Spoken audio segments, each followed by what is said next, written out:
Hello and welcome to APM Research, the End Times, Revelations and Prophecy Part 2.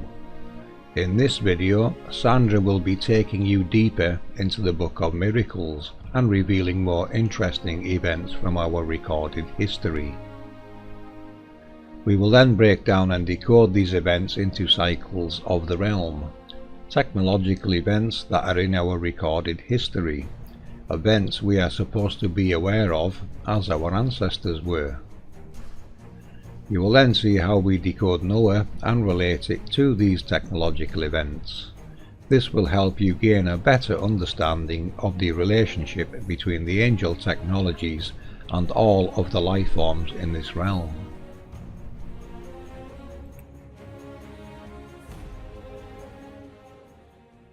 Genesis 7, 11-14. 11. In the 600th year of Noah's life, in the 2nd month, on the 17th day of the month, on that day all the fountains of the great deep burst forth, and the windows of the heavens were opened. 12. And rain fell upon the earth 40 days and 40 nights. 13. On the very same day Noah and his sons, Shem and Ham and Japheth, and Noah's wife and the 3 wives of his sons, with them, entered the ark. 14. They and every beast according to its kind, and all the livestock according to their kinds, and every creeping thing that creeps on the earth according to its kind, and every bird according to its kind, every winged creature. Genesis 9, 12-15. 12. And God said, This is the sign of the covenant that I make between me and you and every living creature that is with you for all future generations. 13. I have set my bow in the cloud, and it shall be a sign of the covenant between me and the earth. 14. When I bring clouds over the earth, and the bow is seen in the clouds. 15. I will remember my covenant. Exodus 14, 27-29. 27. So Moses stretched out his hand over the sea, and the sea returned to its normal course when the morning appeared.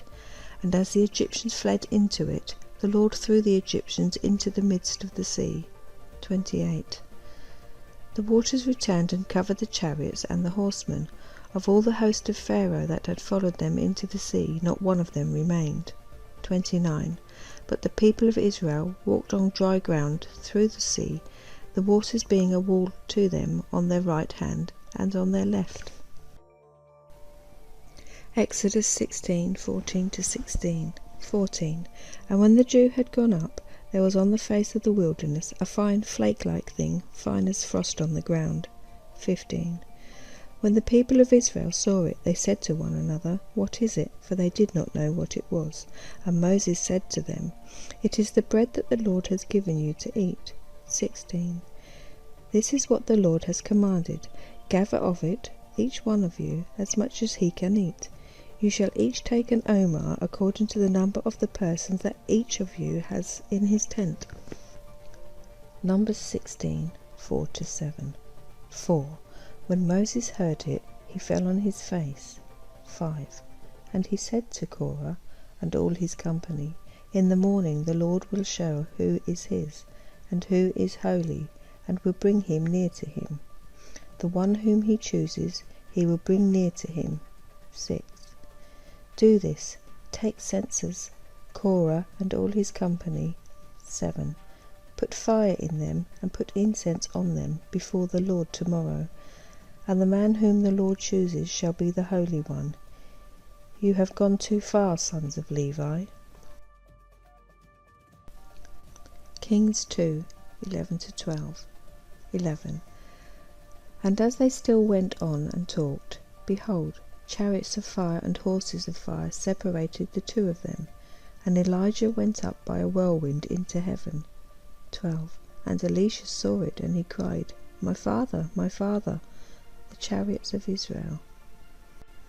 Isaiah 38, 4-8. 4.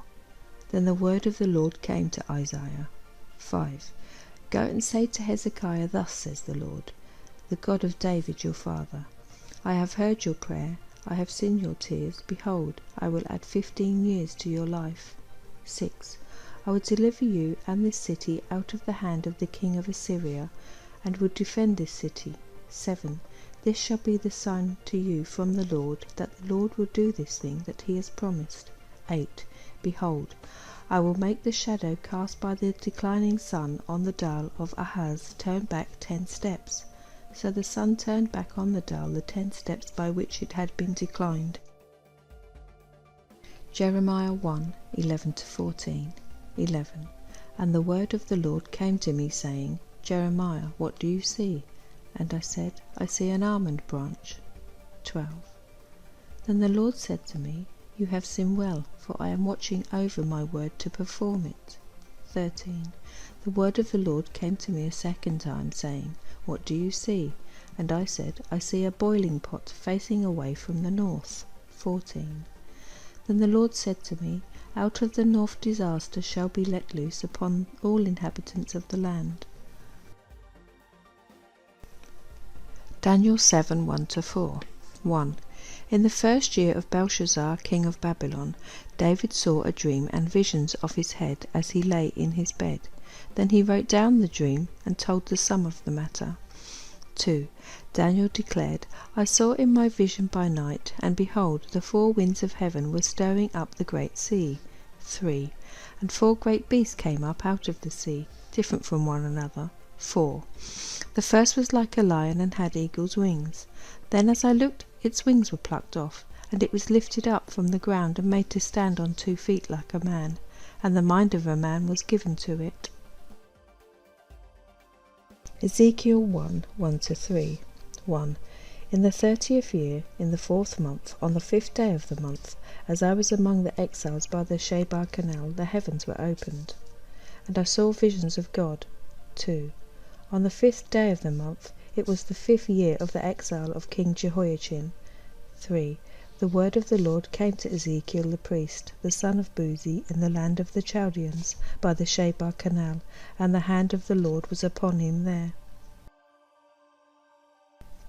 In the time of Job there occurred in Cassilia, according to Shadel the Sally, a great flood, and during this time there was a river in this area, out of which came an ox, that went up into the air and then back down into the river, so that the simple-minded people believed it to be a god. 73 BC. In the year 73 BC, a terrible occurrence affected the animals and livestock in Italy most cruelly, such that all the animals that were tame, every donkey, ox, horse and sheep, suddenly returned to the wild and ran away into the wilderness and completely forgot their previous nature. 73 BC. In the year 73 BC, people gathered together to drink, but when they cut the bread, blood came out of it as if out of a wound. There was also a hailstorm so terrible that rocks fell from the sky for 7 days in succession, and therein too were pieces of real stones and plenty of sharp stones, so that the soil was destroyed by them. 170. In brackets, in fact 570. In the year AD 570 there came from a mountain of Gaul a great noise, and screaming as if many people had been entombed inside it. There was also heavy hail for a long time. 170. In brackets, in fact 570. In the year AD 570, fiery arrows and drops of blood appeared in the sky over Italy. Afterwards such a fierce rain fell that many villages and towns were swept away and many people drowned. Also there appeared in the water, from the waist up, several men and women with long hair. 195. In brackets, in fact 595. In the year AD 595, in the time of Muhammad, 2 wondrous sea creatures having human form were seen off the island of Delos. Also fire fell from the sky, and a rainbow appeared of such brightness that people thought Judgment Day had come. And there were peals of thunder, more terrible than had ever been heard before. This was followed by a dreadful plague which carried off many people. 595. In the year AD 595, in the time of Muhammad, something wondrous and fearsome appeared. At that time a bright comet was seen over Constantinople for a whole year. 1126. In the year AD 1126, the winter was so cold and severe that birds froze to death in mid-air. This was followed by such a famine that livestock and people died, and birds killed each other in the air. 1495. In the year 1495, in the month of June, the 2 pigs were born to 2 sows near the vine, as recorded and painted here. 1496. In AD 1496, in the month of January, at the time the Tiber burst its banks high and wide near Rome, what wondrous creature appeared, found dead where the raging and the might of the Tiber's waters had subsided, and was in this shape and form as it is painted there. 1513. In the year AD 1513, in January, it was told that this was born to a Metzerin in Bleiburg, issuing dead from its mother's womb, then to be buried, and 4 hours later dug up again by Anton Reidhaupt himself, at that time the Countess of Lodrin's steward, unwrapped from its shroud and examined very carefully in the presence of a priest. Afterwards the painter, Hans Borkmeyer, was commissioned to record it in detail as it appears above.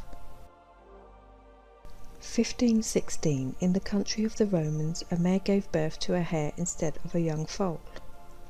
1516. In the year 1516, an extremely small horse was born in Weibelben, all white like a lamb, and was presented to Emperor Maximilian of glorious remembrance.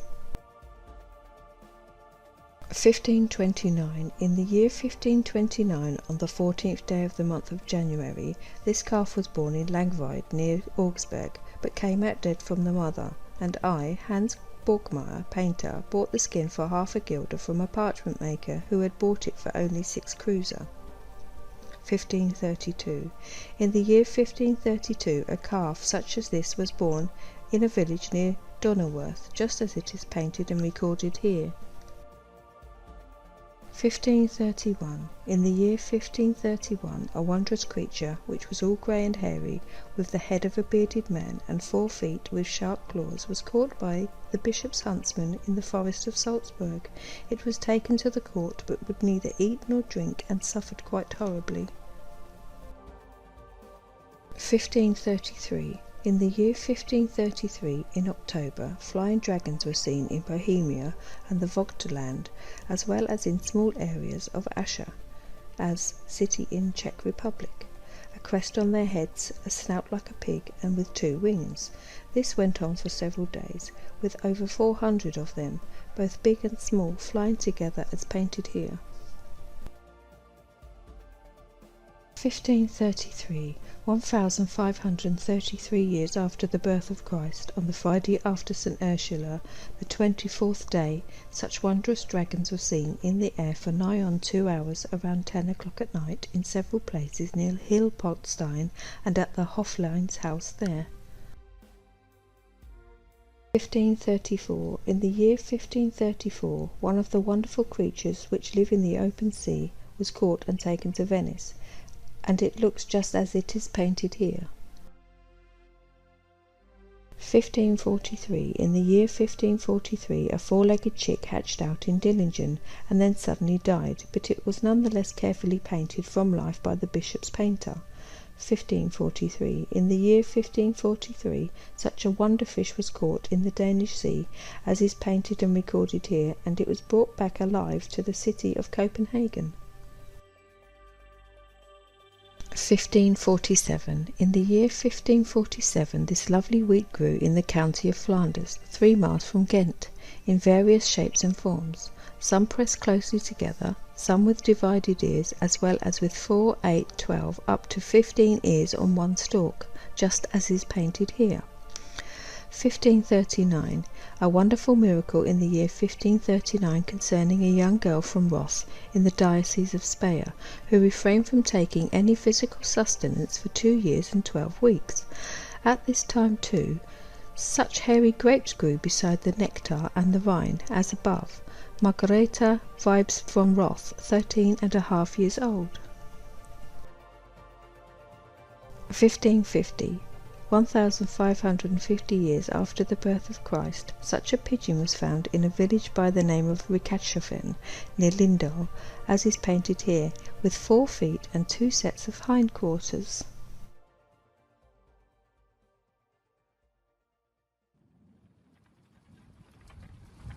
Okay, so today we're going to read through parts of and decode the Book of Noah. Methuselah took a wife for his son Lamech, and she bore him a man-child. The body of a babe was white as snow and red as a blooming rose, and the hair of his head and his long locks were white as wool, and his eyes were like rays of the sun. When he opened his eyes, he lighted up the whole house like the sun, and the whole house was very full of light. And when he was taken from the hand of the midwife, he opened his mouth and praised the Lord of righteousness. His father Lamech was afraid of him and fled, and came to his own father Methuselah, and he said to him, I have begotten a strange son. He is not like a human being, but resembles the children of angels of heaven, and his nature is different, and he is not like us, and his eyes are as the rays of the sun, and his countenance is glorious. And it seems to me he is not sprung from me, but from the angels. And I fear that his days of wonder may be wrought on earth. And now, my Father, I am here to petition thee and implore thee, that thou mayest go to Enoch, our father, and learn from him the truth, for his dwelling place is among the angels. Lovely wording, isn't it? Yes. Right, let's go through that, shall we? Yes. I took a wife for his son Lamech. Now, I can't remember the amount of sons and daughters involved, but for the sake of the viewers watching, you know, when we look at family relationships like this, wife, son, we look at halos, nodes, and how many nodes are on this halo, because we look at this is how we decode this, you know, we look at it as a technology. So that's for the benefit of the viewers where we're going with this. Right, do you want to go through some of it one, see if there's anything jumping out at you? Yeah, well, I mean, feeding on that, you want to mention that the taking of the wife is the positive and negative of the energies. Yeah, so, yeah, that would make sense, wouldn't it? Yeah. The babe would be the new energy created from the two joining. Yeah. The whole house being full of light and his eyes being open and he lit up the house. Yeah, I like that part, because you know what that reminded me of one? What was that? You remember in the description of the sunrise with the eyes round about it and it lit the house up. Okay. It reminded me of when we decoded cherubims. So yeah, itself, that's the part I meant. Yeah, okay. You remember? Yeah, I agree. Yeah, it lit the whole house up, it lit the room up, doesn't it? Yeah. Yeah, so it's suggesting, it's like those, you know, that decoder done of Shiva with the accelerator, with the sparks coming out the side of it. It's that kind of an event, isn't it? Yeah. Yeah. That's what it's decoding like already. So this is telling us that Noah is a piece of technology. Yes. Yeah, I have to agree. Also, the fact that Enoch, his dwelling place is among the angels, you know, that also is kind of telling me that Enoch himself must have been something, a piece of technology. You know, I can't really say what he did at this point, but... Yeah, well, I am going to do a little piece on it, actually, to add to this, so don't worry about that. Well, good, okay. Another thing on the angels now, remember everyone, Scripture tells us the underworld is the prison of the angels. Very important that now, you know. Prison, when you think of a prison, they're in a room down below, and this is the seal of the 144,000 from Scriptures. So it's suggesting there is 144,000 sealed rooms below. That makes sense to me. So this is Noah's room that lit up. Yeah, yep. It's time for Noah to do what he does. Yeah. All right, so we'll move on to the next paragraph.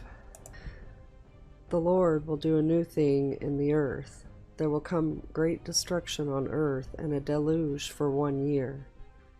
Before the birth of Noah, the sea was in the habit of transgressing its bounds twice daily, morning and evening, and flooding the land up to the graves. After his birth, it kept within its confines, And the famine that afflicted the world in the time of Lamech, the second of the 10 great famines appointed to come upon it, ceased its ravages with the birth of Noah. The difficulties were increased when the flood began to toss the ark from side to side. All inside of it were shaken up like lentils in a pot. Very nice. Right, the Lord will do a new thing in the earth. In, notice it mentions in the earth. Yes, Not on, but in. Yeah, it's very important. In the earth. Which There will come is a great destruction. Which is technology. Yep. Yeah, It's yeah. the There's layers going to be. below. Yep. It's what it's telling you here is there's an event going to start. There will come to a great destruction when this event starts, and a deluge for 1 year. Now that's this ties in with the End Times video 1, doesn't it? This is continuing on from video 1 about this the End Times destruction. So what we're looking at is this cycle starting. Exactly. Anything you want to put on that one? No, I agree. The cycle is starting now, and it will go for a whole year. Which in other way, I don't know. Which in other words, technology is gonna change, or it's gonna move a different, or what? Technology. To me, it's like it's gonna be, like you said, it's gonna be a whole year. But technology can also be the one who's gonna destroy it from underneath. Yeah, that's what it's telling us. It's a cycle, a technological cycle that's going to happen, and it seems to happen about roughly every 394 years, going by the maiden long count calendar. They seem to be counting down to this one, I think, with that calendar. Yeah. So the link to this actual text will be in the description, so everybody can go read the whole thing. We pulled out bits and pieces to read here, but it does mention how the water not only rained down, but it came up from their feet. That is in the text. It's just quite a long little book, so everyone should, I encourage them to go read it on their own, read the whole thing. Definitely, yeah. And look at it like we look at it. You're looking at events, cycles, mechanisms, processes. This is what we're decoding here. This is parts of a large process. Okay, before the birth of Noah, the sea was in the habit of transgressing its bounds twice daily, morning and evening, and flooding the land up to the graves. Very interesting, it mentions twice daily because the pressure changes that's recorded daily currently is taken exactly the same times. That's why if they're recorded twice daily, the pressure changes. So that now relates to what we put out in the... So it changes twice. Yeah, twice daily. Yeah. What it's telling you is it's pressure changes. In the Power and Glory video, I was demonstrating how the star halos are very much involved in expansion and compression, and what that's telling me there is it's directly related to the star halos, or at least one or more. I've no, it doesn't tell you how many, but you're looking at star halos with these pressure changes. But even a separate entity can still have these pressure changes as well. Well, like depending what it's doing.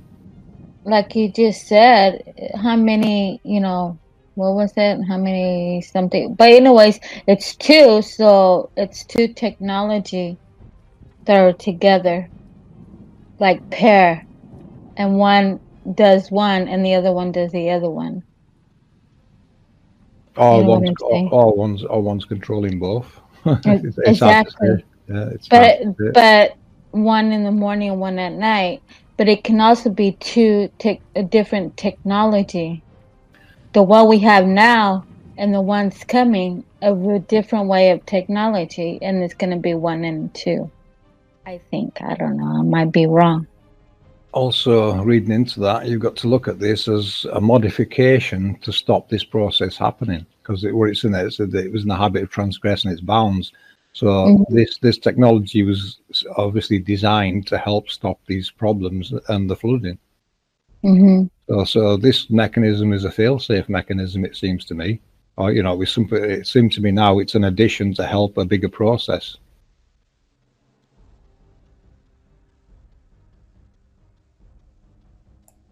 Yep, the tides. I Yeah, see the tides. I mean, it's definitely controlling the tides. The tides were yeah, obviously not staying where they were supposed to be. yeah. You know, Hmm. they were Directly coming up. related. Yeah, directly related to the seas, isn't it? Hmm. Well, that's why it's moving. That's what I'm saying. It's moving. Okay. Like, After his, go ahead, Cats. I have to read the last part. I was gonna say something. Yeah, I was just going to do that now. Oh, Right. okay. After his birth, it kept within its confines. Oh, right there. Look, that sentence there just confirms what we just spoke about. It's designed to keep it within its confines. Mhm. So it's playing a very big part in containing water. Mhm. Very nice. And the famine afflicted the world in the time of Lamech, the second of the 10 great famines appointed to come upon it, ceased its ravages with the birth of Noah.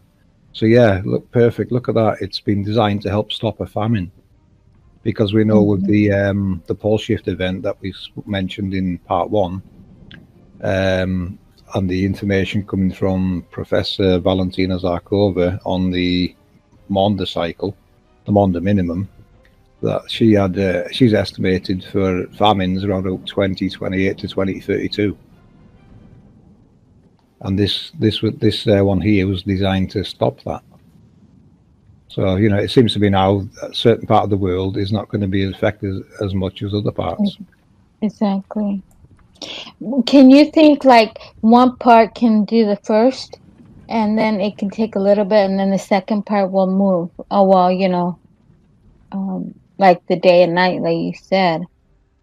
Like one is the first one is the up, and then the little ways, a little tiny, and then the second will move, which is the second technology. Yeah, well, this might be a second one that was added when you think about it, because this has now been designed to create a balance that Mhm. wasn't there before. So I think Noah was designed for some kind of a balance, Mhm. but it can affect water in a big way. So with that comes dangers, doesn't it? Mhm. But what does shaken up like lentils in a pot? What does that Well, mean? I mean, well, that would to me would translate as something like a tsunami or something like that. That kind of destruction. Anything in its path is going to get swept away. mhm. Also, we're talking about the deluge. So I want to just throw in there that this famine, these waters coming up out of their bounds they would completely flood all the fields every time. They would lose their food, right? Mhm. This would create what people call the mud floods. Oh yeah, yeah, definitely the prime suspect for all the mud flood events, which there is channels out there covering them in a big way. I would recommend, if anyone wants to look into mud floods further, is go to Martin Leedke's channel. He's got some fantastic coverage of it taking place everywhere. And if he looks at the timeline of these, he might just tie it into this event that we're speaking of, because we think this is the reset event. This is the event everyone's looking for in history, where everyone's golden age all of a sudden came to an end. We think it is this event. This is how important this is, and going by the data in the last video, it looks like it's due to start next year. Mhm. We're not here to scaremonger, but when we come across data like that and the scientists coming forward and stating so, then we have to go with it and put it out there. So forewarned is forearmed, isn't it? Yeah. But that's where Okay. we're at. We're trying to decode scriptures, the world model, everything into an event of cycles. Cycles we can see on the Antikytherian mechanism, cycles that seem to be involved in the Nazca line configuration. There's a lot of cycles going on here. You look at some of the calendars, the main calendar or the Tzolk'in calendar that Jason done a decode of. They're all about separate events. There's events for each luminary and other events that we should all be very well aware of, and we're not anymore. All that knowledge seems to be lost. So that's where we're at today. We're trying to relearn what was once learned.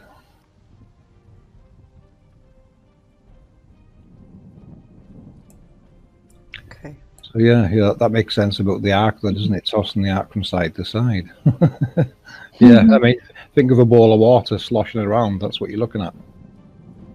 That's how it's going to ravage the earth, basically. It's going to shake the waters, and they're going to spill around like they would, like in a bowl of water. It's going to slop around everywhere, and this is what creates your mud floods, all your lakes. You know, new lakes are formed, land masses are covered.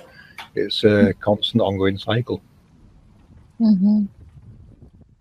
Yeah, and when we looked at the ark before, if you recall, it was layered, you know, different layers. So you have to think of this technology, you know, possibly starting low, hitting the next layer up, the next layer up, and then finally to surface.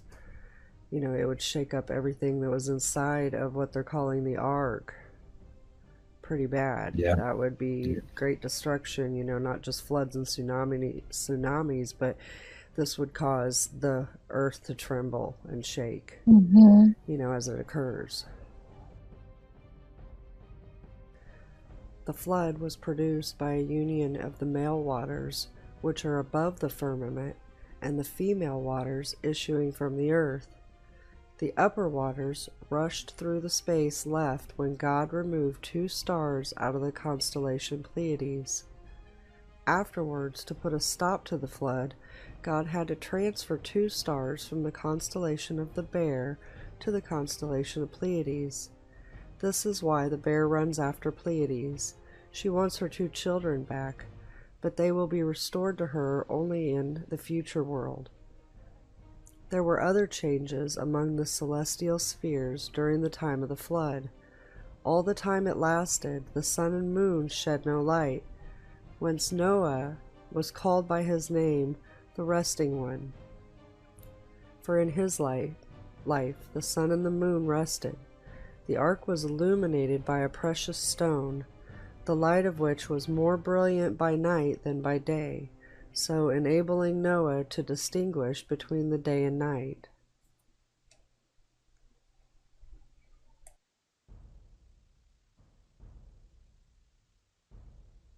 Right, lovely that. It Okay. is. That's really, really cool. So the waters above the firmament and the waters below. That's a positive and negative going on for sure. Yeah, the way I look at that one, you know, the firmament now to me means terra firma. That's, yes, that's kind of where I was getting ready to go with that. Yeah. I'll just put this in there because, you know, we have to show people there is a different perspective you have to start decoding this from, because if you stand in the underworld and you say the waters above, it now makes a lot more sense that they're actually talking about the seas where we live. You know, you put it into a context. If that was said when they were below in the underworld, then it would make sense, wouldn't it? They're talking about the waters above. In other words, our seas. And what it's saying there, you know, the flood of the union of the male waters and the female waters, that's just the electrical energy from above and below, which we know will affect water. As an example, you know, we can reference a halo here, because, you know, an halo now gives us a source for lightning. The lightning strikes can be coming directly from one of these halos. A good example being that video I uploaded a couple of days ago. Halos, you know, with these halos, with the rotating vortex, you've got tornadoes, you've got winds, lightning. There's a lot of processes going on here, just off one alone.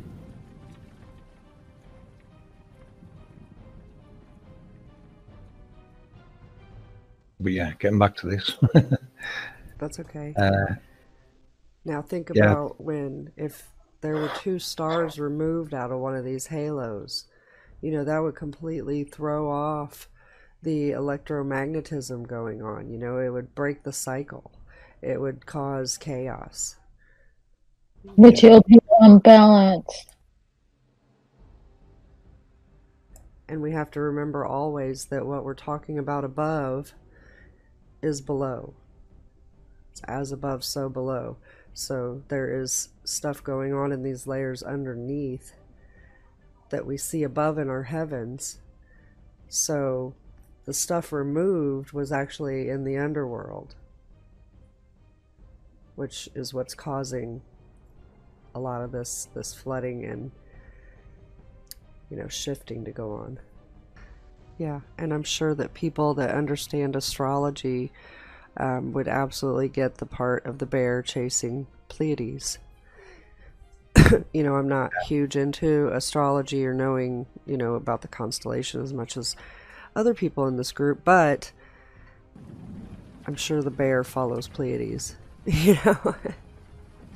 Yeah, very well. There is, what it's telling me is there's 2 luminaries being moved out of that location, or 2 projectors, and moved somewhere else. Yep. And the bear wants them back. Yeah, and it mentions there they will be restored to only in the future world. You know, is this the future world? It's just another cycle where they'll move back there. You know, and this to me now relates to the pole shift event. It has to relate to this pole shift event, you know, that's what it's telling me. The end times, pole shift, it's the same event. And from an APM perspective, for the viewers, we'll give you the terminology on the angels, really, because you need to understand what we're referring to here. An angel, you know, the ancient terminology of an angel in modern times in our decodings relates to a particle accelerator. So an angel is a particle accelerator in modern terminology, just so you're aware of that.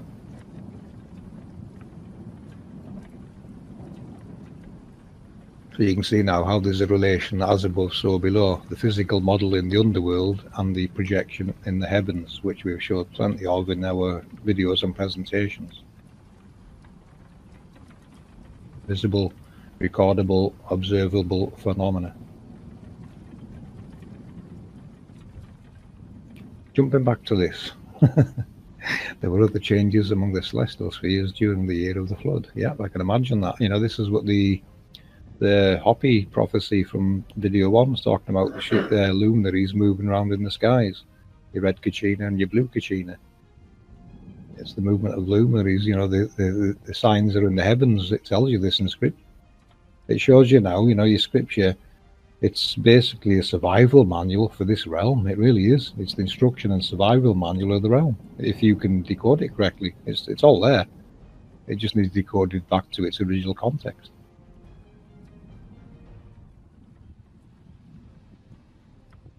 All the time it lasted, the sun and the moon shed no light. Yes, I think you can relate that to volcano processes one, yeah.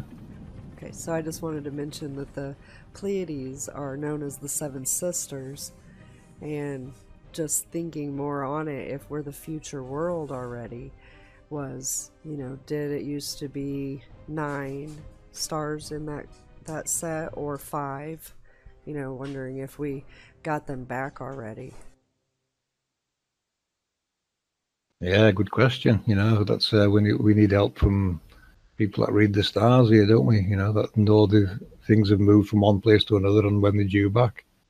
Can you think they separate like one set, and she doesn't know how many, but say like she was saying 9, and so all this time it's changing, almost like, you know, how can I explain it? Like it's changing everything. All the stars, like it says, they're coming together. Well, it's because they all went different ways, which is like west, north, east, south. I don't know, and they come back together. An easier way to explain that, Kat, I think the easiest way to explain this, Kat, is we have to regard what's in the sky as a map of what's going on in the underworld. And we should know, you know, in ancient times, they obviously were aware of this, to actually have calendars relating to it. You know, they watched the skies, they studied these events, and they made the calendars to match them. And that's what, you know, that's what we've lost. And there's events up there. To me, you know, the map, the stars are a map of events that's happening in the world. If you can decode it all correctly, you know exactly what's going on in the world. You know when these events are going to happen. Mm-hmm.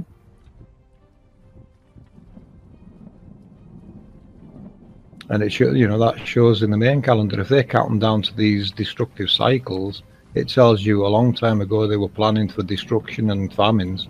They were trying to plan ahead and, you know, stock up on supplies basically for these events. Mhm.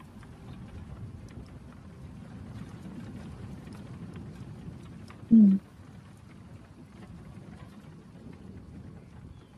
Right, jumping back to the text. Where were you? Hold on real quick. In Japan, they used to be known as 6 stars in the 8th century. Just wanted to throw that in there. So there's a change recorded then already. Yeah, so important, you know your stars and you know what's really going on in the world. They're just a reflection of what's going on down here.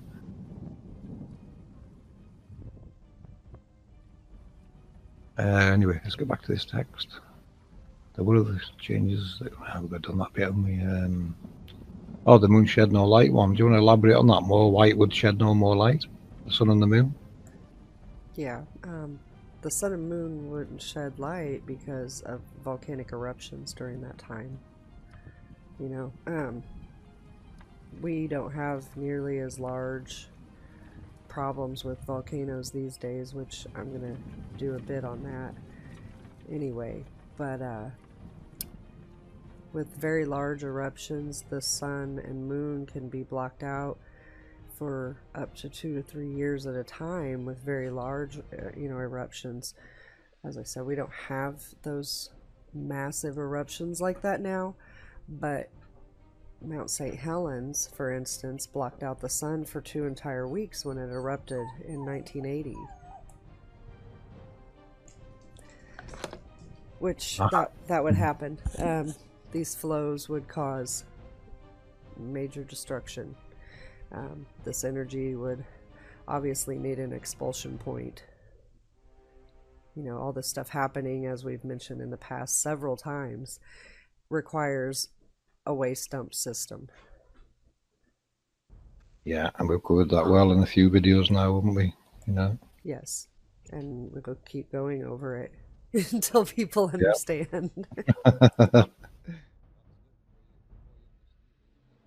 The more angles you come at it, the more you get to understand the process more. And that's what we're doing here, isn't it? We're looking at everything we look at always takes us back to the grid and the map and just another perspective of the same thing.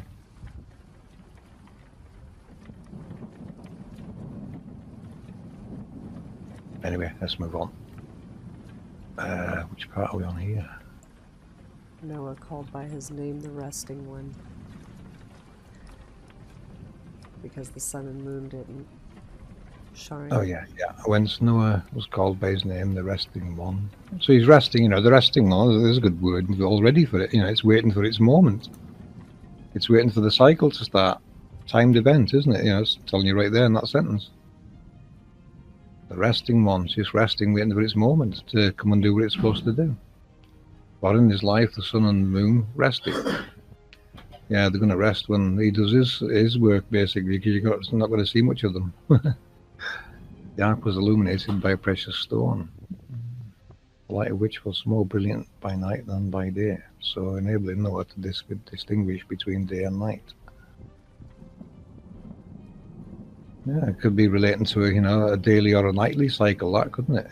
For it to even mention day and night, why would technology require it to be day or night? So it's either a daytime event or a nighttime event. That's telling me. Well, and the fact that it's more brilliant at night,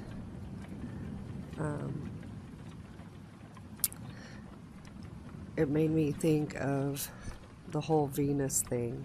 How it used to be known as 2 entities, not just one. They used to have the evening star and the morning star, not one thing doing both. That's how the ancients saw it. They saw it as 2 different things. And it just reminded me of that possibly that part may have to do with Venus lighting up more in the night. Could well be, yeah, because if the sun and moon's blocked out, the next brightest light is going to be Venus, isn't it? The duration of the flood was a whole year. It began on the 17th day of Heshwan, and the rain continued for 40 days, until the 27th of Kislew. The punishment corresponded to the crime of the sinful generation. They had led immortal lives and begotten bastard children, whose embryonic state lasts 40 days. From the 27th day of Kislew until the first day of Siwan, a period of 150 days, the water stood at one and the same height, 15 ells above the earth. During that time all the wicked were destroyed, each one receiving the punishment due to him. Cain was among those that perished, and thus the death of Abel was avenged. So powerful were the waters in working havoc that the corpse of Adam was not spared in his grave. Amazing stuff. So a year of flood began on a certain date. I'm not sure what Heshwan relates to. I believe that's the Hebrew calendar. Ah, right. Okay. So, well, there's a nice event then, a calendar event, isn't it? Obviously, that calendar was marking it down as well. Why would it begin on, the 7th? That Heshwan must be the start of this cycle. And it's on their calendar. Does that tell you the same thing, Mom? Yes. Their calendar's already got this event marked down to start on that date. Yes, and in that year, whatever year that this happened, yeah, time is kind of screwy, so I don't want to get too much into that. But yes, definitely there was a point where it started. It was recorded in history, and if we learned the Hebrew calendar more, I'd say that it's probably findable. Yeah, even in the next part, until the 27th of Kislew. So there's another, there's an end time for it. already in the calendar. Punishment corresponded to the crime of the sinful generation. Yeah, sinful, that does not relate to humans, really. It's nothing to do with humans, this sinful thing. It's totally related to something else. We've got to remove humans out of the equation and look at it as technological processes. With the sinful generation, let's step back to where we began with the tides coming out of their bounds. So sinful is going against the rules pretty much. And we have to look at generation in terms of, energy being generated, or the cycles, like one full cycle would be one generation. We're not talking about human generations, we're talking about energy and cycle generations. Yeah, lovely etymology one. That's what you got to look at it, you've got to, what one did there, people, you've got to look at it and break it down. What's it really telling us, and how does it fit in with the process? Yep, lovely one. Yep. Led immoral lives and begotten bastard children. Now, the bastard children, very interesting. That I've seen that before, and I've never thought about it. But that single solitary halo that that 1111 code captured the other day, that could be exactly one of these things. It's a stationary halo.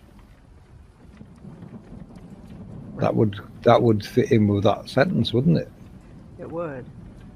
It just, it has no positive around it, which maybe was why it was just, like a shadow. Yeah. But to me, it's telling me that these bastard children are just like solitary halos that are related to a bigger process. So they will, they will react to it in some way. They're part of a bigger process going on.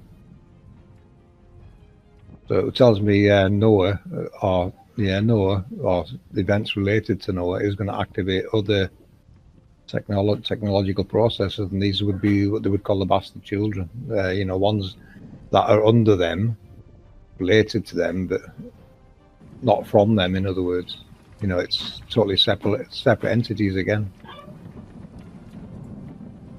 And whose embryonic state lasts 40 days. That's the same as the flood. It rained for 40 days, so that must have been its forming period. You know what I mean? It's cycle. Growing period, the 40 days. Yeah, who's Emily State last 40 days? Yeah, so so they'll run for 40 days basically. These halos. That's what it's telling you. With, you know, whatever their process is up there in the sky, they'll be doing it for 40 days, and we know it's already related to rain events, don't we? Yep, and then if we move on, after it rains for the 40 days and then the water stands at the same height, it's not allowed to, you know, drain. It stays there. Yeah, yeah. The 15 L's, that throws me because we don't have the proper definition for an L.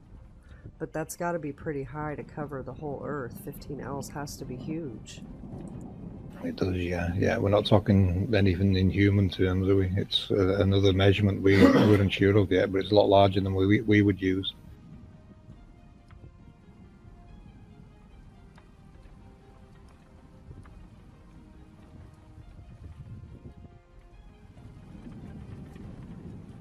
You know, an L could be something like 50 feet, you know, a standard measurement of, say, 50 feet. It'd be like 50 feet. You know, we don't know what an L is, do we? So we can only guess what an L is. Right, but we do know that pretty much all of the land was covered during this time, minus very high mountains and peaks, you know.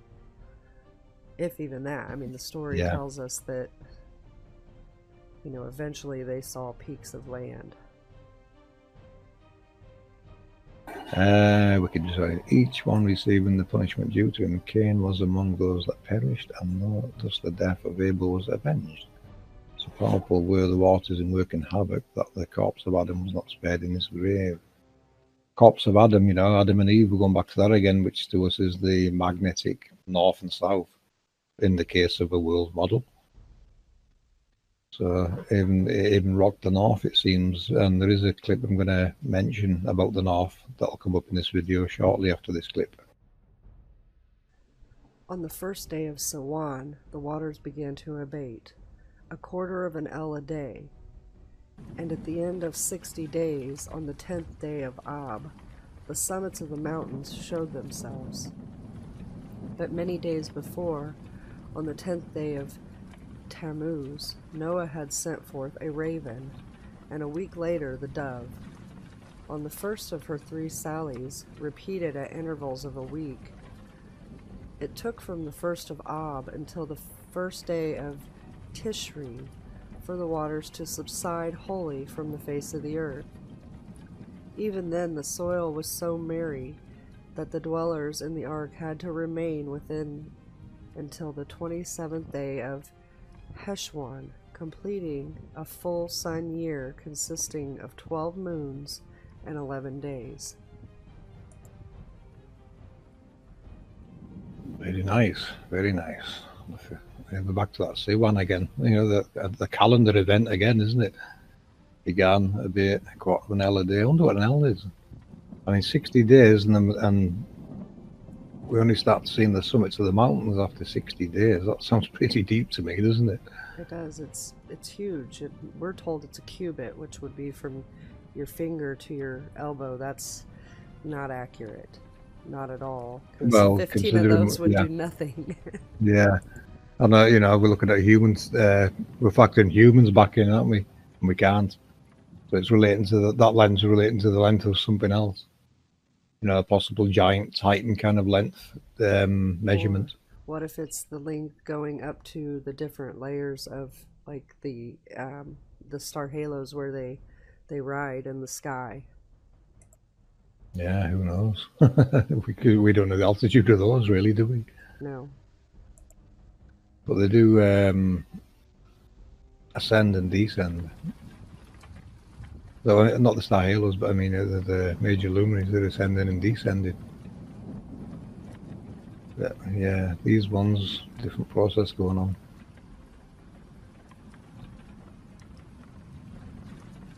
Sent forth the raven, and a week later the dove. On the first of her 3 sallies, repeated at intervals of a week.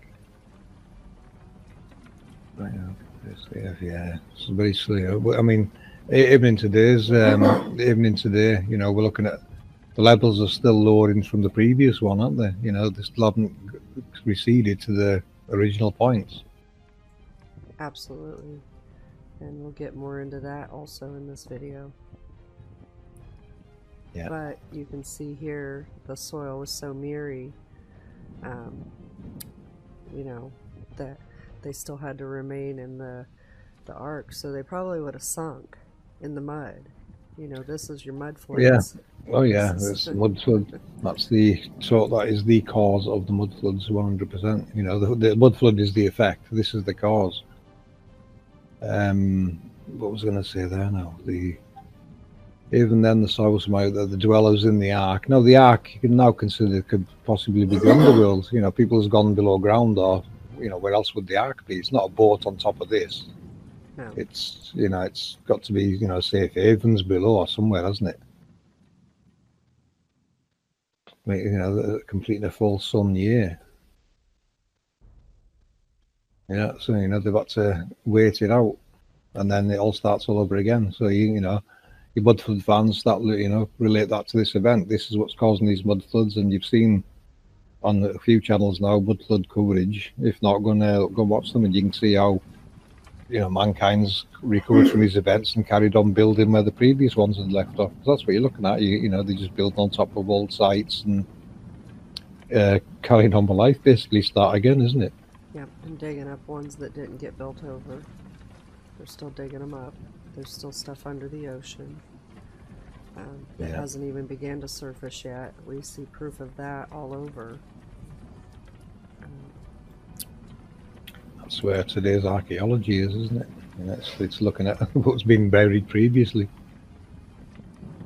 Yeah, massive temples, villages, all kinds of stuff has been buried. We only have to look around the world at these massive ancient sites and think, what the hell happened there? You know, where did the people go? Why does no one remember what all this means anymore? In the year 1569, after the creation of the world, Noah divided the earth by lot among his 3 sons in the presence of an angel.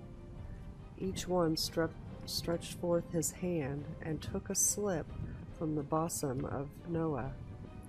Shem's slip was inscribed with the middle of the earth, and this portion became the inheritance of his descendants unto all eternity. Noah rejoiced that the lot had assigned it to Shem. Thus was fulfilled his blessing upon him, and God in the habitation of Shem, for 3 holy places fell within his precincts: the Holy of Holies in the temple, Mount Sinai, the middle point of the desert, and Mount Zion, the middle point of the navel of the earth. The south fell to the lot of Ham, and the north became the inheritance of Japheth. The land of Ham is hot, Japheth is cold, but Shem's is neither hot nor cold. Its temperature is hot and cold mixed. Wow. It just gets better, this, doesn't it? Okay, in the year 1569, after the creation of the world, very interesting, you know, your Big Bang theory kind of gets blown completely out of the water here, because now we've got a creation based on technology. Because when, you know, people talk about creation, what is being created and how? Well, now we've got technological processes we can see are interacting with this environment. This is the exact terminology of creation. We're going to get into that a bit more in this video, so I won't go too deep in it just yet. Right, divided the earth by lot among his 3 sons. You know, the 3 sons, that tells me we're looking at gates in the north and the south. But you'll realise that, if you haven't realised that yet, you will more and more as we get to the bottom of this paragraph. In the presence of an angel, each one stretched forth his hand and took a slip from the bosom of Noah. Shem's slip was inscribed with the middle of the earth, and this portion became the inheritance of his descendants into all eternity. So that one there's basically prescribed to the equator. It's not going to move from the equator, so that's the center point. Yeah. Noah rejoiced that the lot had assigned it to Shem. Thus was fulfilled his blessing upon him, and God in the habitation of Shem, for 3 holy places fell within his precincts: the Holy of the Holies in the temple, Mount Sinai, the middle point of the desert, and the Mount Zion, the middle point of the navel of the earth. So that's our 0.0 on our grid right there, isn't it? That's the center of our map. Yes. But that's talked about there, you know, But I and we wonder, carry on. I was going to say, I wonder if his area isn't actually the area between the tropics. Yeah, yeah. Well, that would be the center point, wouldn't it? Yeah. In between that band. Yeah. Yeah, That's yeah, that would make sense. Mm-hmm. And then below that's Ham, and above that is Japheth. Yeah, so they're the gates in the north and south. They're just different names for the same gates again. Like, you know, the south felt a lot of Ham, and the north became the inheritance of Japheth. The land of Ham is hot, Japheth is cold. So you're looking at the south and the north there. But Shem's is neither hot or cold. Its temperature hot and cold mixed, so that's the equator, isn't it? So you're looking at the north gates, the south gates, and the equator in the centre there. So what it's telling you in this whole paragraph is this pole shift. This is the pole shift event. It's the flipping of the poles, which we'll cover a bit more anyway in this video.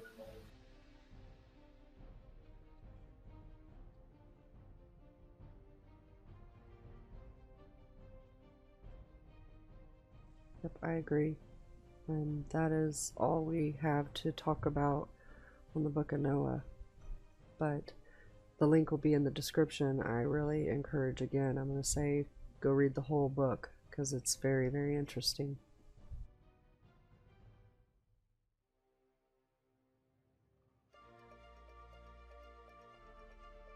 Okay, so Noah is a technological process that is connected to what mainstream call a pole shift event. Would you like to meet Noah? This is created by Noah. The morning glory is very aptly named, isn't it? Some people call these roll clouds, but ask yourself this: what could possibly make clouds behave like this? Only electromagnetics have the power to do this. Electromagnetics on a grand scale. Notice the rotating vortex contained and held stationary. In some cases it appears to release the clouds and the winds take them away, which probably means it just shut down and the clouds blew away. This can also be related to the 4 pressure changes we record daily. Another option is the halo that is holding the clouds actually starts moving in a certain direction, which reminds me of the Antikytherian mechanism in a way, which means there is a very large electromagnetic device moving below.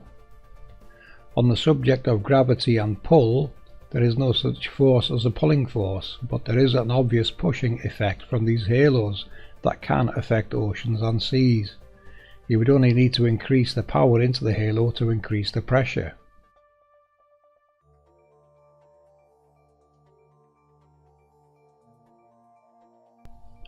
These halos can be seen stretching for hundreds of miles and are very predictable in some locations.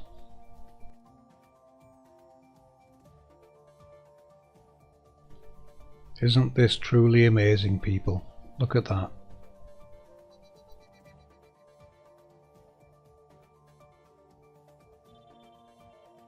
Here is more proof of electromagnetic evidence. This clip, captured by Kim Johnson, shows some very unusual patterns formed by clouds. They appear to follow a path. I want you to take note of the shape it creates.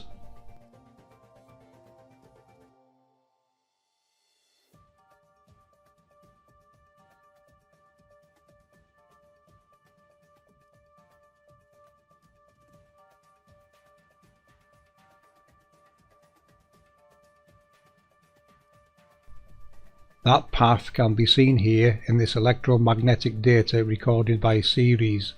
This is real-world magnetic data overlaid on the map. Real electromagnetic data that is playing a very big part in the movement of luminaries, as you can see in these images. The configuration matching a sweepback transformer that moves the sun's image across the sky as the sun and probably other luminaries are captured on top of the cones in use. This also requires the sun's physical model to be below us, and we are seeing the projection above.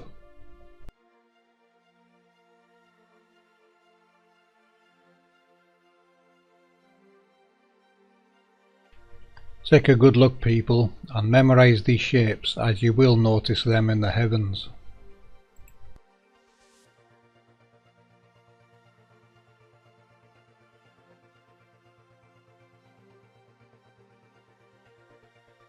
This image here is from over Antarctica looking north. See how the magnetic data always appears to be in sets of 3. The locations they connect having a very big part in causing quakes and following luminaries as they are enabled.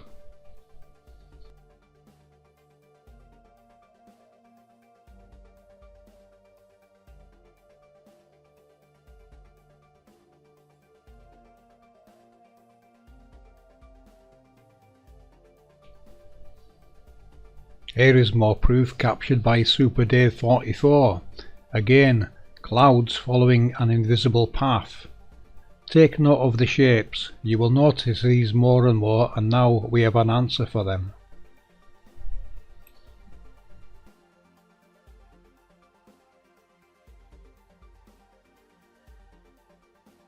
When you see them, try and check your compass to see if it is a north to south alignment, or more electromagnetic data being revealed that follow different paths.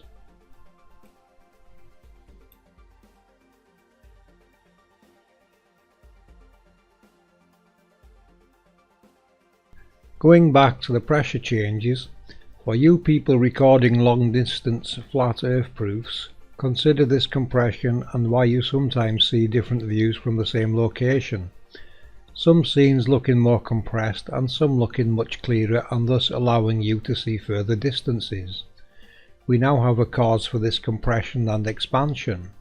Various halos turning on and off, creating the pressure changes recorded daily. It condenses the atmosphere, as you can see happening in this video recorded by Sandra. Try it yourself, you will be surprised at the differences recorded from the same location and height of camera.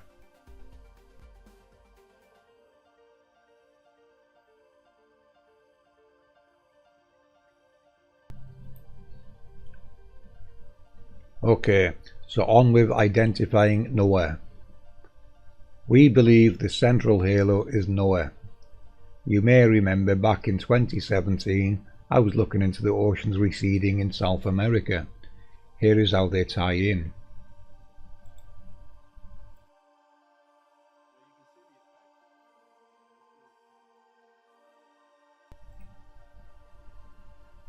Let's check along Noah's path. As you can see here, this halo intersects here alongside other parts of the grid. Definitely a busy area and receding oceans.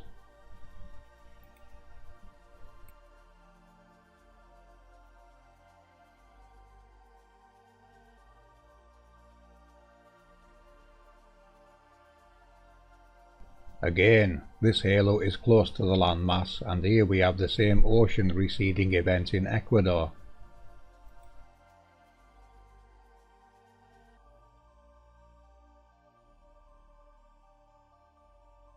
Central America.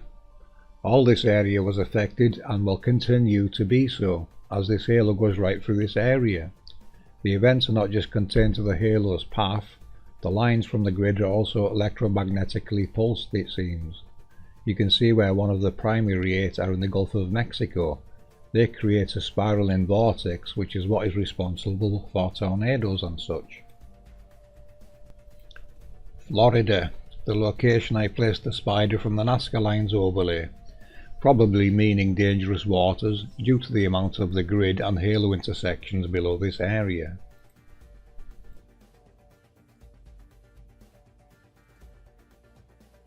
I haven't found any as yet from Spain and South Africa.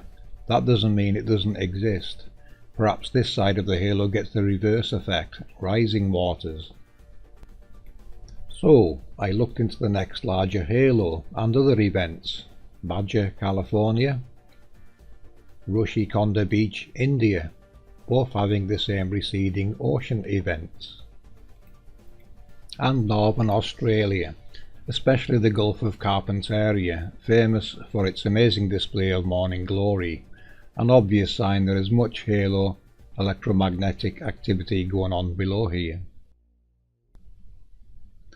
You may have noticed I used the image of Moses in the decode. I could not find an image of Noah, and the reason I used Moses in this video is because of the mention of the parting of the Red Sea. The only one crossing the Red Sea is on one of our primary 8, which leads into Saudi Arabia. This would have the capability to part that sea. It says Moses is a fictitious character, and we would agree. None of them are characters, they are technological processes. Moses, be a good chap and show these fine people how you part the Red Sea.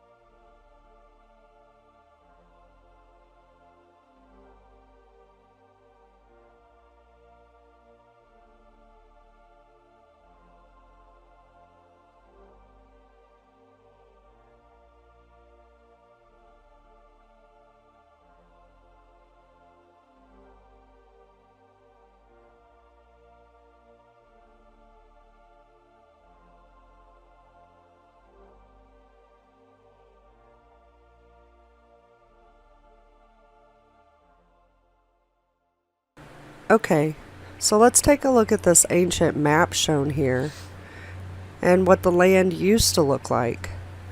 This map was obtained from the Book of Miracles. As we look at this map and we have it overlaid onto our world, we can see the differences. Now let's take a look at these creatures on the map. The first one is near Africa. This one is coming from our 0.0 on the grid. This is our Brahma energy as it comes to life. Next, we move up and we see the four-headed dragon. This one sits on one of our 8 main angels. The 4 heads represent the group of 4 angels that we see here. Next, we see the griffin creature in northeast Russia. This one is on the lake that literally takes the shape of the creature, as well as the topography resembles the wings. And the last creature is the bear, which is climbing over the star halo. This topography fits the form of the bear, as well as the ocean topography shows the markings of the claws of the bear.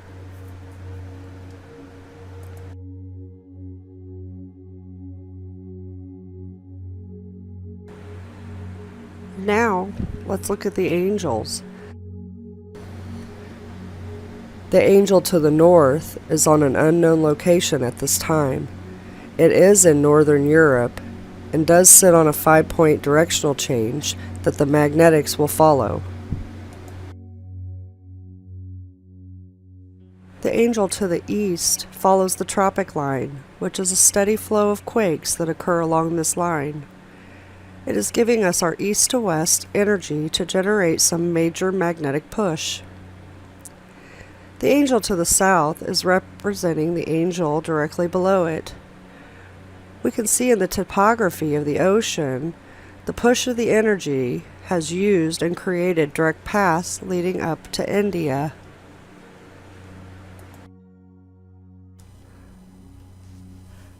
So let's look at the Mount Gaul area first. What we see here are quite a few massive volcanoes and calderas in the area. These would have been devastating on the whole Gaul area, as recorded in the Book of Miracles. We have the Cantal volcano, some ancient unnamed calderas, Mount Vesuvius, Mount Etna, Santorini, many undersea volcanoes. Also, the Canary Islands, where several volcanoes are recorded to have blown the Canary Islands into the islands we see now.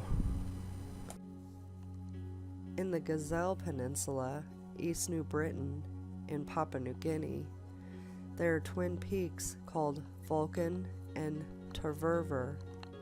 This area was recorded to erupt during the 570 AD time at great force, in which the energy force was felt in 50 miles in all directions. These erupted all through history and are still erupting today. In 856 AD, a massive quake struck a 200-mile stretch of Iran that caused 200,000 deaths. It created what is called the Alpine mountain range, which is still very seismically active. In 526 AD, a quake hit Syria and Antioch, which led to 250,000 deaths and caused the port of Seleucia Pera to rise 1 meter up, after which a fire broke out that destroyed the rest of the buildings that remained. In 365 AD, a quake occurred under the Mediterranean Sea near Crete, which destroyed all of the towns on the island and damaged Greece, Libya, Cyprus, and Sicily. Afterward, a tsunami caused significant damage in Alexandria, Egypt, and other areas.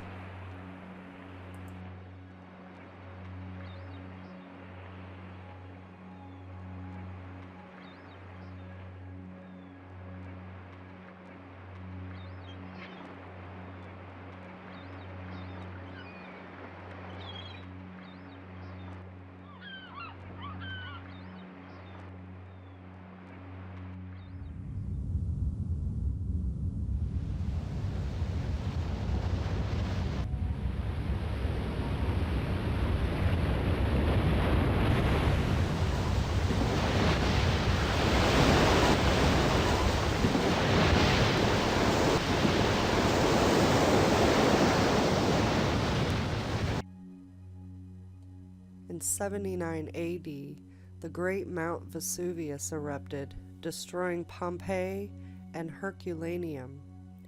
Prior to the eruption, it was warned with a series of great quake swarms. This was discovered in 1631 AD while cleaning up from another eruption, but it wasn't completely discovered until the 20th century, when the entirety of the fate of the town was discovered, with the bodies of the residents still there, plastered in time, and showing the agonies of their death still on their faces of the entombed bodies.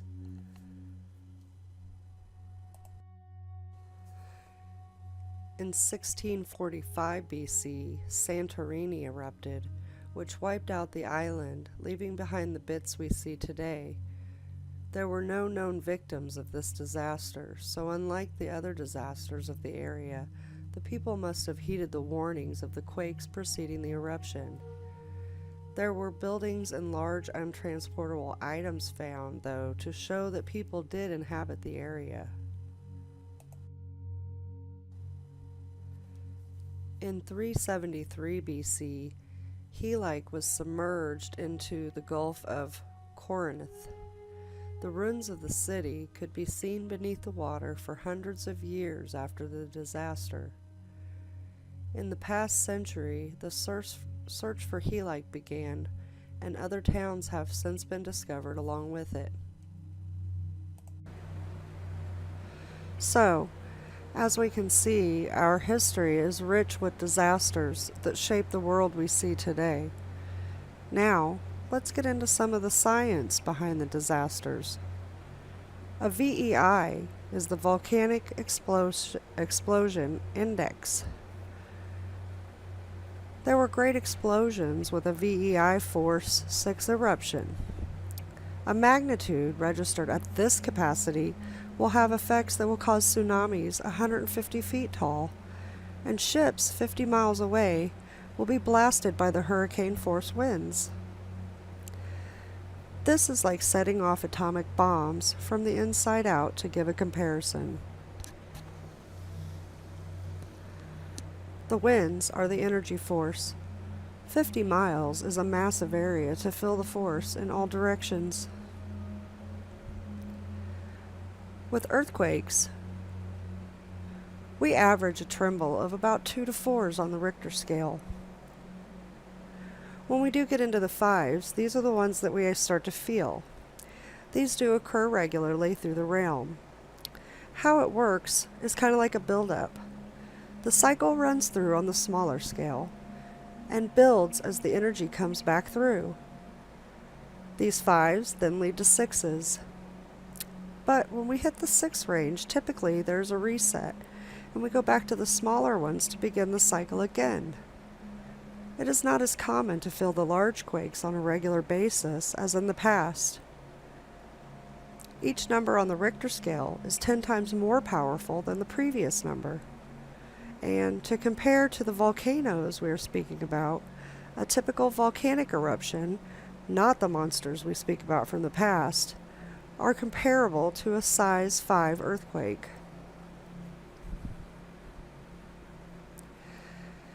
In the previous video, I spoke about the year without summer, which was caused from several eruptions occurring one after the other. The largest of those during that time was Mount Tambora, which registered at a 7 VEI. Mount Vesuvius was between a 7 and an 8 VEI, and if Yellowstone erupted, it would likely be between an 8 and a 9 VEI, just to give an idea of the scale we're looking at here. Nowadays, we typically on an average stay in the 4 to 5 VEI scale. However, in the past, the eruptions were much larger and ranged around the 8 VEI to 9 VEI magnitude. These larger VEI eruptions included Mount Toba, which is in Indonesia, Lake Taupo, that's located in New Zealand,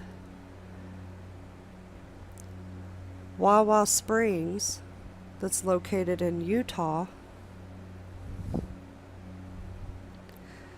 Each rise in the VEI raises the force by 10 times the previous.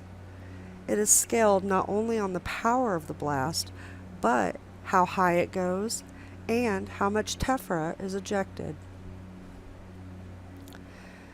So, as I said, these kind of explosions happened on a large scale during different eras in time. As I mentioned, Vesuvius was between a 7 and an 8, which the effect is quite large in comparison to the eruptions we have nowadays. However, this is even small compared to the 10 times larger eruptions that occurred in our ancient past prior. The effects of this type of eruption would be lasting and devastating to our Earth on a very large scale. One last area that I would like us to look at before we get into the effects is the Philippine Sea, which by the topography I would say is a very large system with many, many vents. If the larger known eruptions are around the 8 VEI, we need to think much, much larger for this one. All of these vents are shaping a massive caldera in size that we can't even imagine in our reality. When the epicenter blew, it probably made the islands we see today.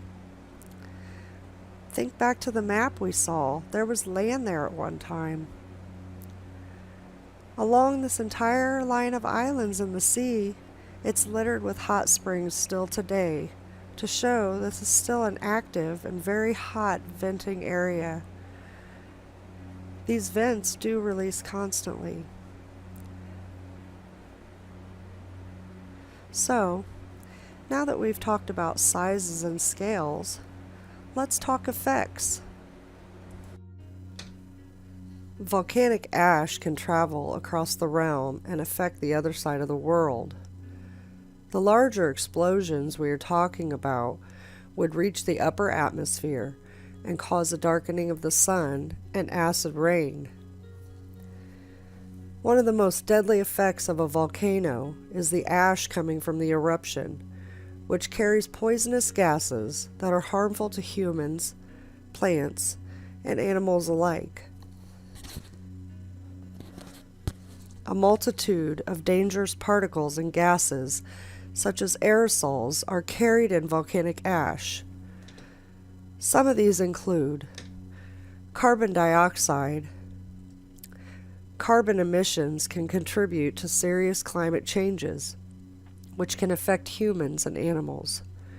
It can alter water supplies and weather patterns, changes in growing seasons for food, and threaten coastal communities with increasing sea levels.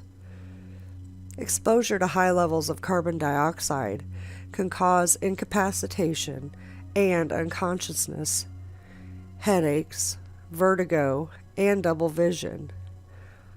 Also, inability to concentrate, tinnitus, and seizures.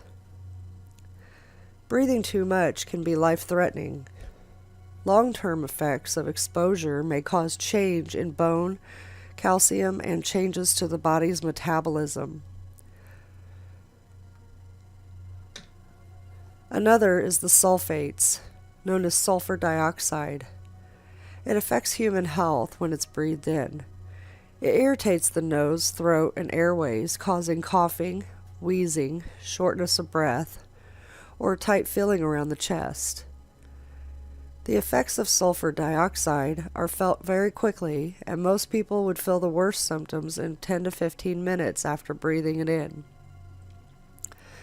It causes mood swings, irritability, rapid heartbeat, deep depression, aggression that is incredibly hard to control.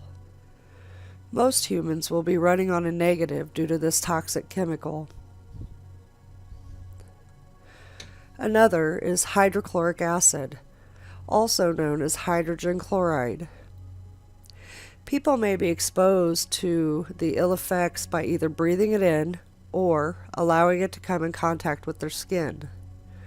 These dangers are often irreversible. Inhalation of the substance may cause coughing, hoarseness, inflammation, and ulceration of the respiratory tract or chest pain. When hydrochloric acid comes in contact with your skin, you are at risk for severe burns, ulceration, or even scarring. Additional acute health effects include vomiting, diarrhea, and nausea.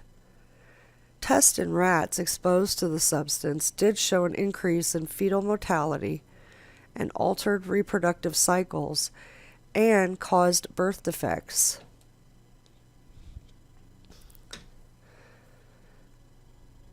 And finally, hydrofluoric acid. The vapor can cause severe burns to the eyes, which may lead to permanent damage and blindness. Also is irritating to the eyes, skin, and respiratory tract. Exposure to higher concentrations can result in serious damage to the lungs, and fatal pulmonary edema may develop after a delay of several hours. Brief exposure, around 5 minutes, may be fatal to humans. Ingestion of this can produce severe injury to the mouth, throat, and gastrointestinal tract, and may be fatal. Excessive exposure may affect the brain.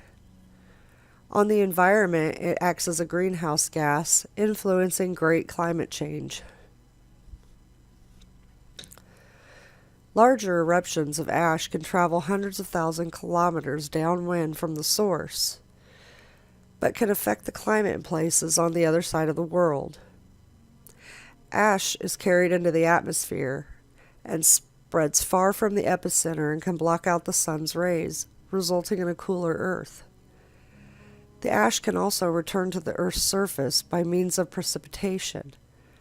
Ash particles caught in clouds in the atmosphere fall back down to Earth with rain, snow, and other. Volcanic ash can also contaminate our water supply, which can lead to illness and effects described during these plague outbreaks. All of this info is what is called volcanic winters, which is a reduction in temperatures caused by the ash and droplets of acid and water obscuring the sun. Each of these major eruptions would lead to a 2 to 3 year winter after the eruption. All of this lines up with our minimum periods, showing us the cause of the cold recording during the periods in history. This is also our mud floods cause. The cause was tsunamis and floods on a scale, as the deluge spoke about in ancient texts. And finally, this is also the cause of the plagues of history. Now, what I'm sure a lot of people may be wondering is there anywhere safe in this world? Well, from what I can tell, I'd say most of Africa would be a safe zone, as well as most of the central and north part of South America. Also Asia, especially around the Himalayas, as these are highlands. As we can see when we look at the topography, there isn't a lot of extra land under the water in these areas. So yes, safe zones are possible in the highlands, but we have to make sure it's not volcanic areas. To learn this information, we must study the topography and understand there are many what science calls extinct volcanoes that may be dormant, but these are going to come to life again. I don't believe any of these are extinct. They're just lying dormant, waiting their turn to turn back on. These areas should be avoided by populace for survival. So, let me wrap up this bit by adding that I'm not trying to alarm anyone, but simply educate on our Earth's history in a way that mainstream doesn't give, and to educate people that these cycles have been occurring and will continue to occur through time. With the knowledge of how our world works, we can be okay during these cycles when we understand them as the ancients did. Thank you.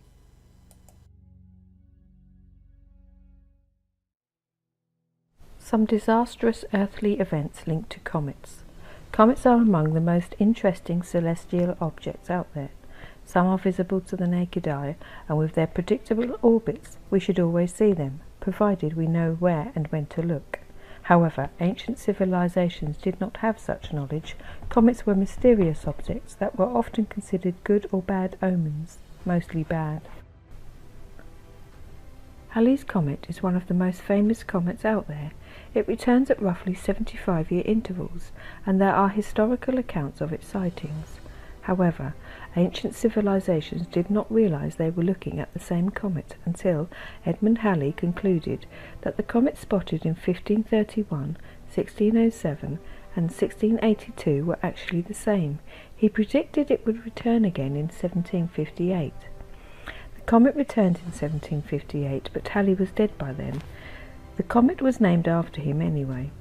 Halley's Comet returned again in 1835, which was the same year that the famous writer Mark Twain was born. Twain died on April the 21st, 1910, when Halley's Comet once again was visible. Mark Twain predicted his death and linked it to the passage of the comet. He remarked, "I came in with Halley's Comet in 1835. It is coming again next year, and I expect to go out with it. It will be the greatest disappointment of my life if I don't go out with Halley's Comet. The Almighty has said, no doubt." Now here are these two unaccountable freaks. They come in together, they must go out together. In March 44 BC, a group of Roman senators assassinated Julius Caesar over concerns that he would declare himself king. 4 months later, a huge funeral festival called Ludi Victoriae Caesarius was held in his honour. A great comet appeared in the skies during the ceremonies and remained visible for 7 days before disappearing. Today we remember that comet as the Great Comet of 44 BC. Astronomers say it is one of the brightest comets to have ever appeared in the sky, and it was also recorded in ancient China. Another great comet soared past the Earth in 1264. Today we call it C/1264 N1, or the Great Comet of 1264. It was very bright and remained visible for 4 months, starting in July. At the time, people already had some superstitions about comets, and seeing one was considered a forewarning of impending disaster. On October the 14th, 1066, troops loyal to King Harold II of England faced the Norman army led by William the Conqueror in the Battle of Hastings. The battle was decisive. King Harold was killed, and William the Conqueror went on to take his throne and become the ruler of England. Halley's Comet, which had appeared in April that year, was linked to the battle. As I have already mentioned, people of the day had not yet realised that the comet was a periodic one that came around every 3/4 of a century. That year, Halley's Comet was so bright that it was 4 times the size of Venus and around 25% as bright as the Moon. On October the 20th, 1811, Europeans and Americans watched in awe as a bright comet made its closest approach to the Earth. This was the Great Comet of 1811. The comet had showed up in March, even though no one was expecting to see one at that time. Some Americans became paranoid and suggested that it was an omen of some upcoming disaster. That disaster came on December the 16th, when the great earthquake shook the Midwest and southern United States. The earthquake was so intense that the Mississippi River temporarily flowed backwards. Americans soon linked the comet to the earthquake. They blamed it again when the US and England went to war the following year.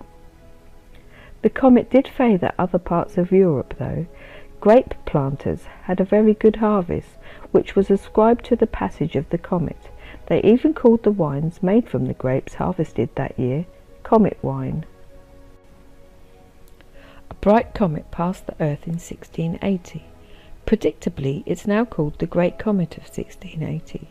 This comet was of interest to several scientists, including Sir Isaac Newton, who used it to confirm a gravity theory he had proposed.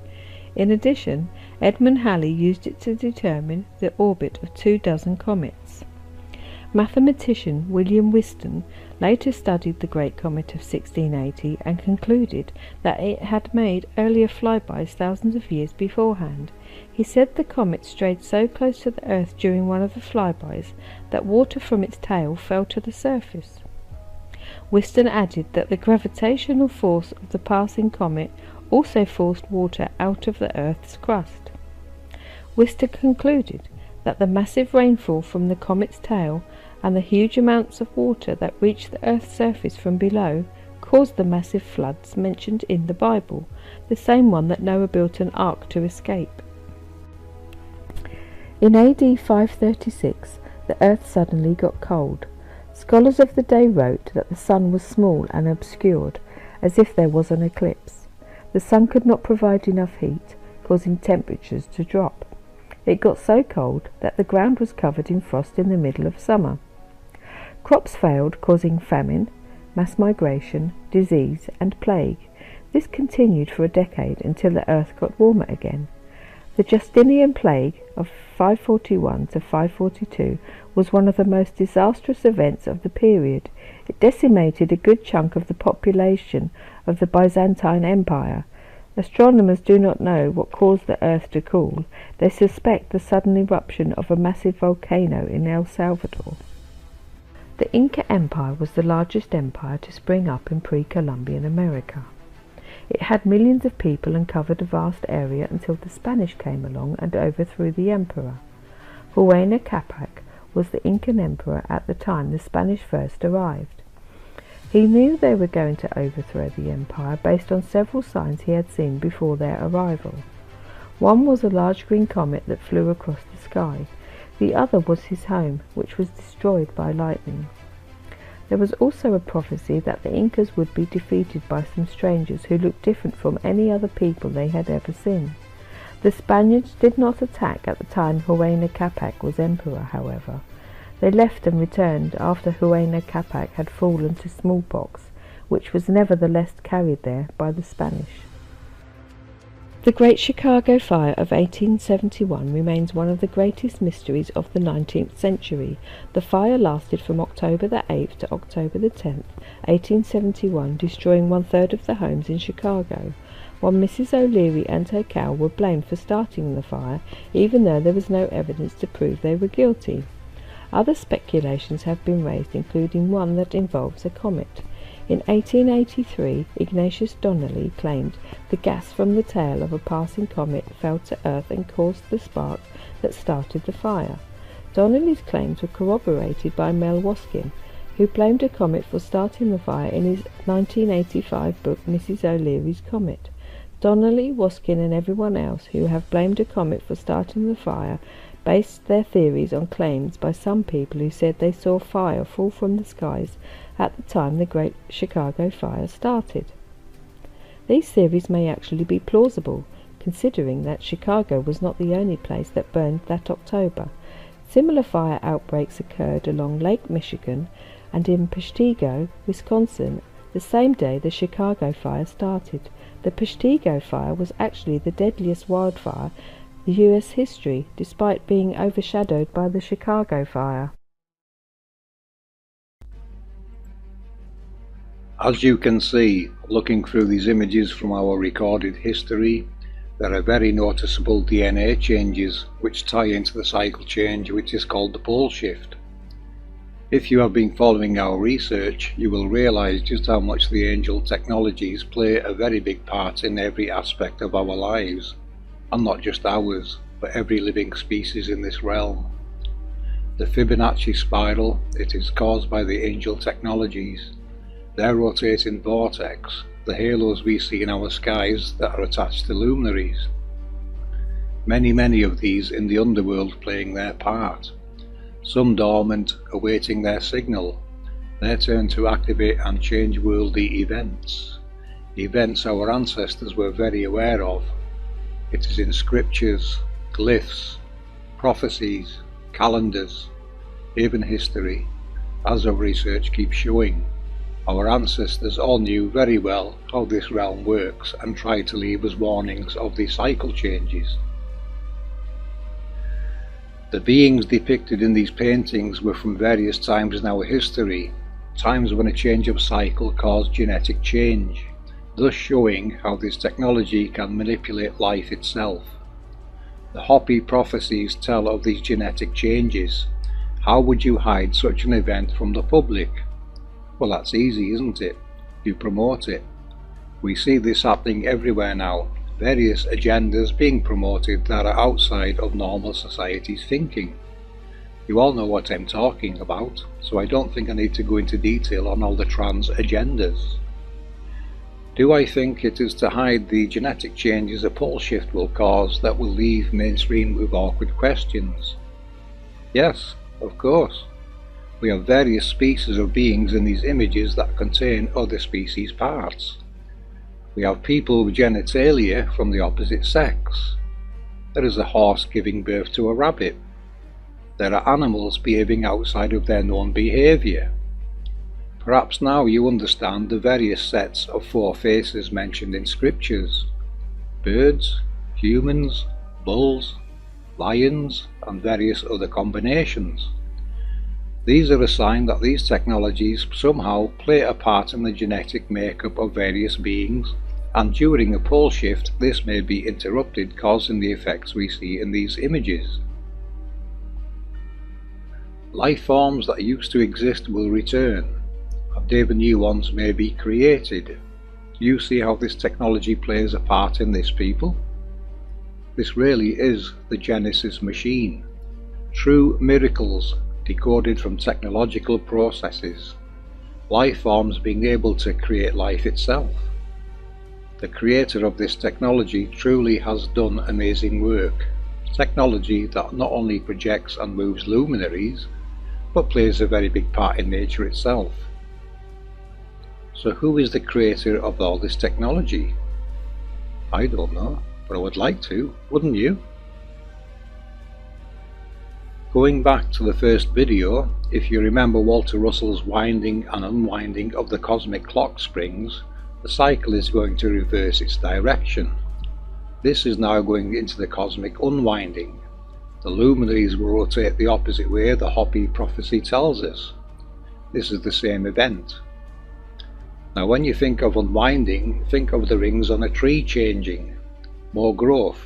This can now answer why there were titans and giants in ancient times. They were born near the end of the unwinding period. Life was larger in those times, not just for humans. We obviously get smaller during the winding cycle, as this is compression. Expansion and compression decoded from the mechanics of the realm. and it all starts with Noah's cycle, it seems. If you wish to go deeper with giants and titans, I would recommend Jimbo's channel and Mud Fossil University. Roger's work not only proves the DNA of these petrified titans to be human, but his amazing work in biology also perfectly shows this to be the case when he identifies various parts of human anatomy. You will find the links to their channels below this video. We really need to consider all of this, people, not only this but our diet too. What should we be eating and drinking? I'm pretty sure it's not GMO or chemically sprayed foods. In what way could these cause problems during such a pole shift event, you should ask yourself. What is in the food and water we consume? What is the ultimate human diet? What is in vaccines and medications that can affect us during this event? Not to mention 5G with its genetic changes at the molecular level.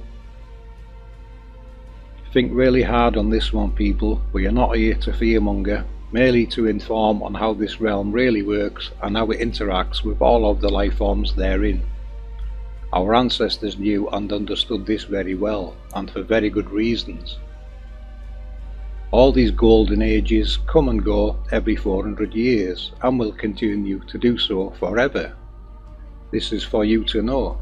Be sure to inform the people of 2400, 2800, 3200, 3600, etc., etc., etc. Know thy world, only then can you be at one with it.